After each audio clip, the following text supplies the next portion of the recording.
আজকে আমার প্রতিদিনের গল্প নয়, আজকে আমার ১০ বছরের জীবন সংগ্রামের গল্প তোমাদেরকে শোনাই চলো। বিবাহিত জীবনের ১০ বছর পূর্ণ হতে চলল। বিয়ে হয়েছিল ১৯ বছর বয়সে।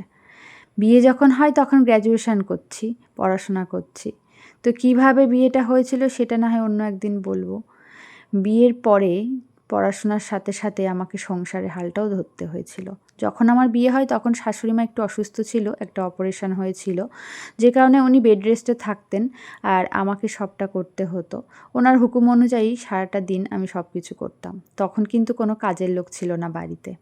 তো সকালে রান্না থেকে শুরু করে রান্নাঘর পরিষ্কার, ঘর মোছা, কাপড় কাচা, বাসন মাজা সমস্তটাই কিন্তু আমাকে করতে হতো।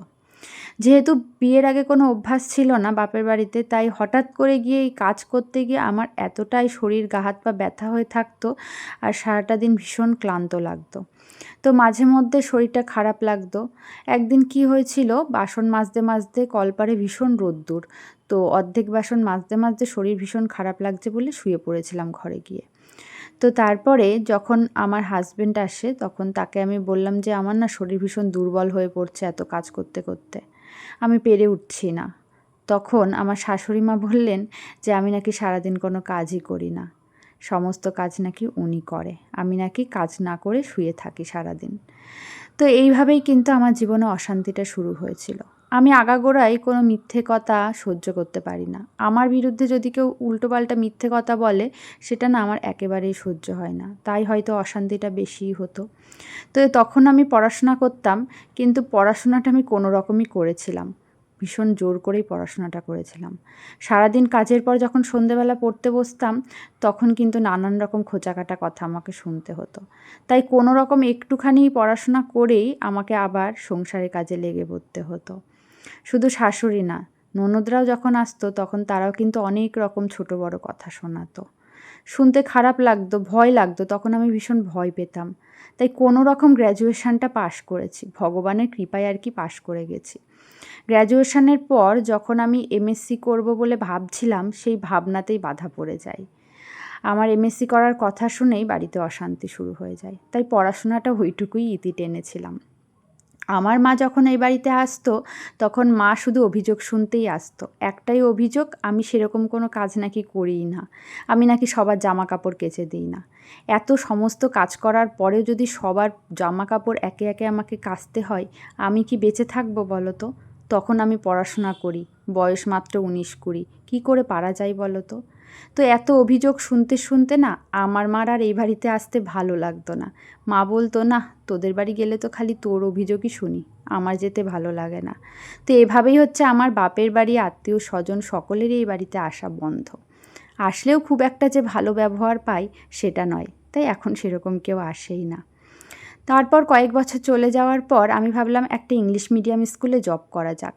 একটা ইংলিশ মিডিয়াম স্কুলে জব শুরু করলাম। তখন কিন্তু প্রত্যেক দিনের আরও বেশি করে লড়াই শুরু হয়ে গেল।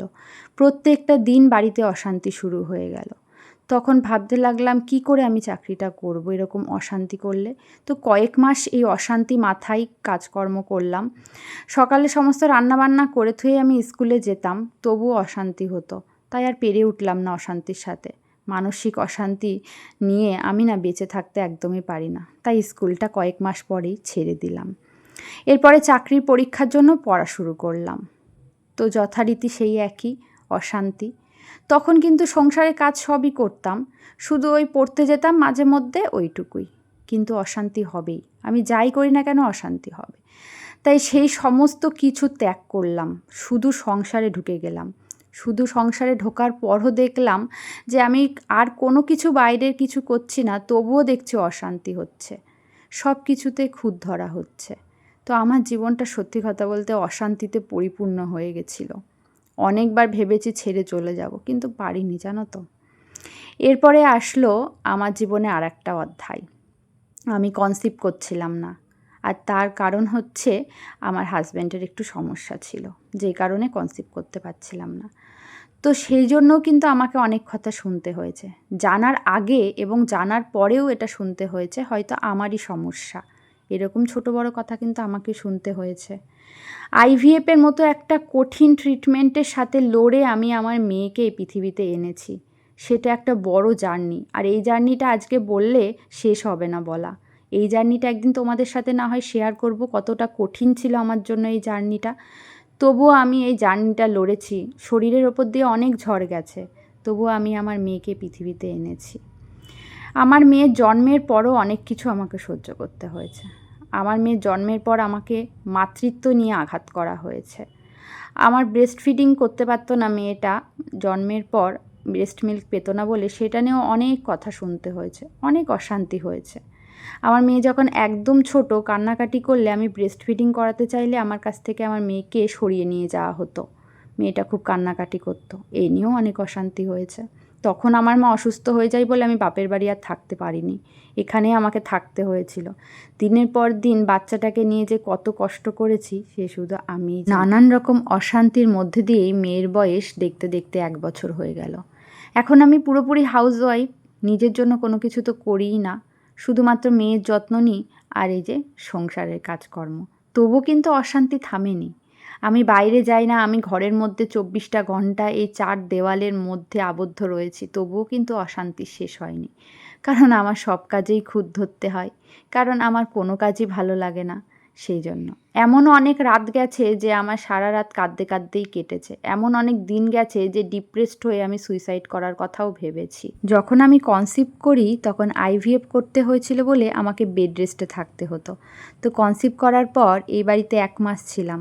সেই 1 মাসে আমি রুগী হয়েছিলাম, মানে আমাকে রুগী বলা হতো। প্রেগনেন্সির সাথে রোগের কি সম্পর্ক এটা আমার না সত্যিই জানা নেই। 1 মাস পরে আমি আমার বাপের বাড়ি চলে যাই। ভাগ্যিস বাপের বাড়িতে ছিলাম, না হলে আমার প্রেগনেন্সিটা যে কিভাবে কাটতো দুর্বিষহ, সত্যি আমার জানা নেই সেটা। মা হওয়ার পর আমার মাতৃত্বে বারবার আঘাত আনা হয়েছে। মেয়ের গায়ের রং আমার মতো না, মেয়ে দেখতে আমার মতো না, মেয়ের স্বভাব চরিত্র কোনোটাই আমার মতন না। মেয়ে বাবা পাগল, মেয়ে মাকে ভালোবাসে না, এই সমস্ত কথা রোজ রোজ শুনতে শুনতে আমার কানটা না অভ্যস্ত হয়ে গেছে এখন। 10 বছর ধরে পাশের বাড়ির বৌমা, আত্মীয় স্বজনদের বৌমা, দুনিয়ার সকল বৌমা ভালো, শুধু আমি কোনো দিক থেকে উপযুক্ত নই। না আমার গায়ের রং ফর্সা, না আমি সুন্দরী, আর না আমার ব্যবহার আচার আচরণ কোনোটাই ভালো, না আমি খুব কাজকর্ম করি, না আমি শ্বশুর শাশুড়িকে সুখী রাখতে পেরেছি। এগুলো শুনতে শুনতে আমার কানটা না এখন সত্যিই অভ্যস্ত হয়ে গেছে। জানো তো, শরীরের আঘাত না দেখানো যায়, কিন্তু মনের আঘাত না মানুষকে দেখানো যায় না। সেটা মনে মনেই থেকে যায় আর কুড়ে কুড়ে শরীর মন সব কিছুকে নষ্ট করে দেয়। অশান্তিতে কোনোদিনও কাউকে সাথে পাইনি, কাউকে পাশে পাইনি, সকলেই ছিল আমার বিরুদ্ধে। আমি ছিলাম একা, আজও একাই রয়েছি। শুধু অপেক্ষা আর কয়েকদিনের, আমার মেয়েটা বড় হলে হয়তো একজন সঙ্গী পাবো। কমেন্ট করে জানিও আমার জীবন সংগ্রামটা তোমাদের কেমন লাগলো।